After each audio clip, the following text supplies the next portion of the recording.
joined by Jed Anderson from Darwin. Jed, how'd you find yourself in Darwin? What happened after round one for you and the family? Yeah, thanks, Heath. Yeah, it's pretty crazy. Came back into the club and they said, if you want to go home, get on the next flight because all the borders are closing. And I went home and had to have a discussion with Nikki on what we'll do with the family because Nikki was due, or is due in May. So we had to make a big decision whether we go back and be with family or stay in Melbourne and have the baby in Melbourne ourselves. So, we discussed that and we thought Darwin was going to be the best option for us. So we packed up with the two kids and left pretty much Monday night. So she's due in May. You've got Aliyah and Josiah already and another one on the way. So probably a similar situation. We spoke to Todd Goldstein recently about his situation, expecting a child this week. Was it a bit unnerving with all the corona stuff going on and expecting a baby, or do you just have to take it as it comes and just make the right decisions as you see fit?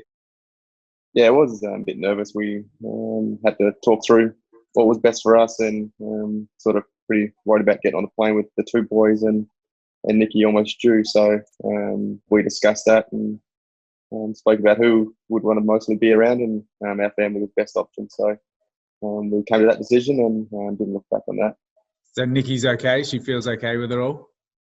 Yeah, she feels okay. She's a bit unsettled and sort of the unknown with all of it going around. So we were both in that same boat, but we came to the decision and just had to get out of there. Okay, so you got family around you up there. What's that look like for you? How many relatives do you have there?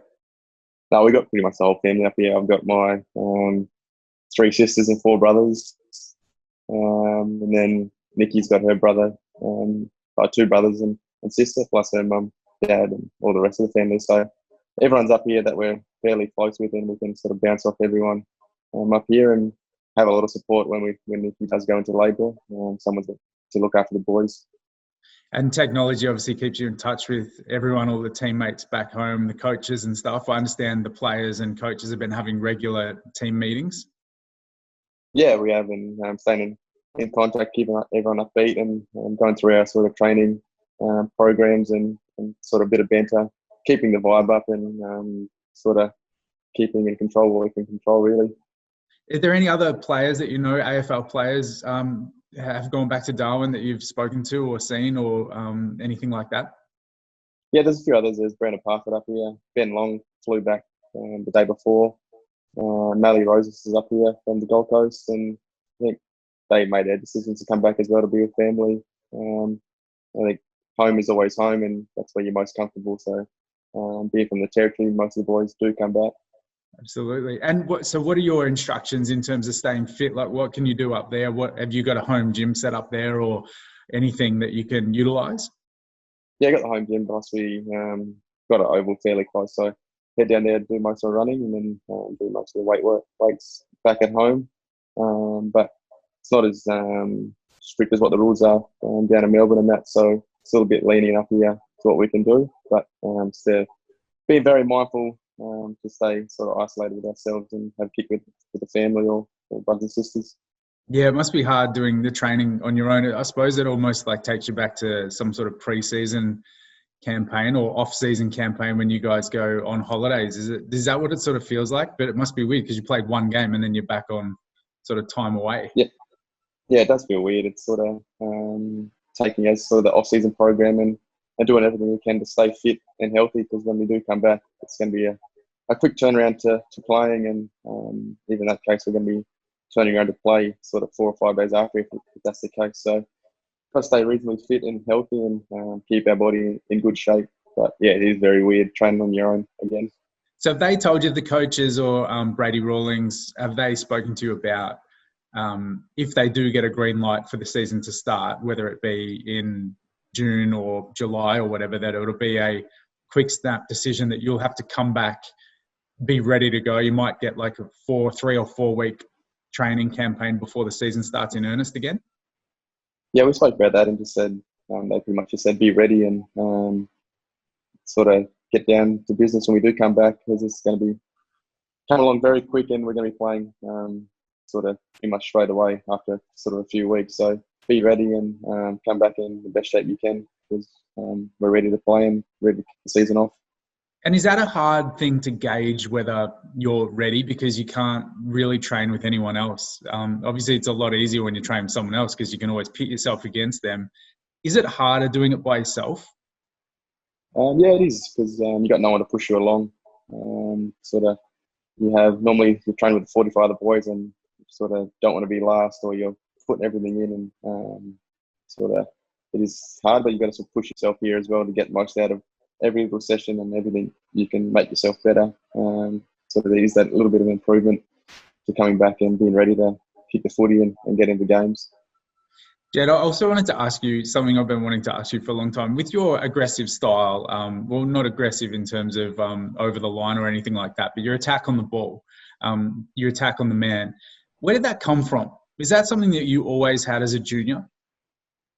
Yeah, I think it's always been there. I've sort of grown up with my brothers playing footy in the backyard, and there's always that competitive edge, and grew up playing rugby league and rugby union, and sort of never held back on the attack on the footy or attack on the man. And sort of my dad always told me the bigger they are, the harder they fall. So if I hit them harder, the more it's going to hurt them instead of me. Do you feel that because you've got that reputation, are you conscious of your reputation, knowing that if there's a ball there to be won or a player there to be taken out in fairness, that you have to go harder, or you have to, go in because you have that reputation? Or is it just an instinctual thing? No, it's just instinct. Just it's your turn to go. It's your turn to go. I put my body on the line each week for my teammates to win and get that over the line. If it's me putting my head over the footy and winning that hard ball, sort of lifts the boys, and for the next 5 minutes, everyone's going to do that. And that's sort of what I want to do and lift the team in that aspect. Pretty much how Zeebs and Cunners do it as well. So if I can do my little bit, it'll help the team in the long run. With that in mind, you must love the way a player like Cam Zurhaar, a young player, goes about his footy, because it is kind of similar. He does enjoy the contact as well. Yeah, it is. Sort of seeing him, we run into each other a fair bit at training and always laughing. So we're trying not to take each other out, but it's good to see those boys lifting to that standard as well. And he doesn't take a back step, and he walks with that confidence to put his head over the ball, and hopefully he keeps doing it. Other North Melbourne players that come to mind that played that way, like Glen Archer, obviously just always put his body on the line no matter what. Even a player like Scott Thompson was someone like that, Michael Ferrito, but also like a Byron Pickett. Did you ever watch those guys? I mean, I know you played with a couple of the ones I mentioned, but did you watch like Glen Archer when you were younger, or Byron Pickett?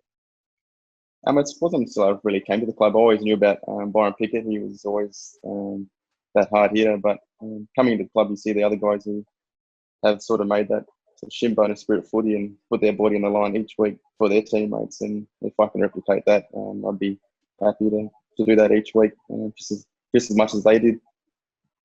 And in terms of like your skill level and stuff like that, when you're training away, what can players do? We know fitness wise, but what can you do to keep your skills up? That must be a bit of a worry as well for all the players.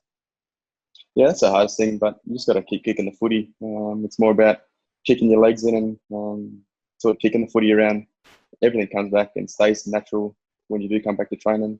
But just kicking constantly, having sort of set shots at goals, or just doing little things to keep your legs kicked in is the easy thing. And having someone to kick with or kick to, in that aspect, you sort of never lose that touch. You just sort of got to keep doing it, and that constant repeat efforts that we do at training, just do it on the training part.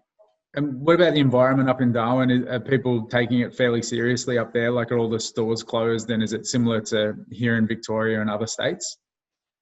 Yeah, everyone's taking it very seriously up here. It is, everything's pretty much shut down.